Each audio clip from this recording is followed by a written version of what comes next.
So, you've been squatting for quite some time now and you've noticed you've hit a bit of a wall. No matter what you do, you can't seem to get the weights any higher. You've tried a program, you've tried this, you've tried that. Well, you're in luck. I'm here to help you. So the variation we're going to be looking at today is a variation of the pause squat. I like to call it a high pause squat because we're not pausing in the hole. So the best way to find what your weak point is to do a 1 rep max, but make sure it's a rep you can complete and make sure you film it. Because what you're going to do is you're going to go back and watch the footage and find out at what point does it look like you're most likely to fail the rep. If you go straight down and you can't explode out, that is not a weak point. The weight is too heavy. The idea of a 1 rep max is that you actually stand up. If you fail or bottom out, it's not a 1 rep max, it's too heavy.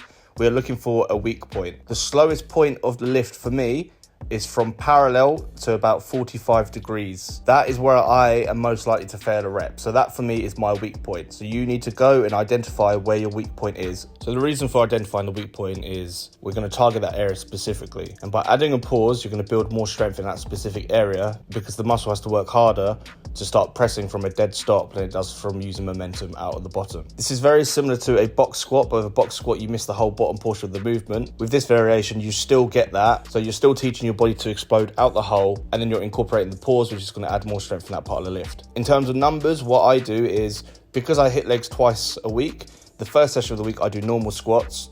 The second session of the week, I do these high pause squats, and I literally just take 10 kilo off the bar to what I did on the first session. So for example, if I did 200 kilo on my first session for 3 sets of 5, my second session of the high pause squats will be 190 kilo, 3 by 5, and I carry on like that. Now remember, you're only as strong as your weakest point. So if you're not strengthening your weak points, you're not going to get any stronger.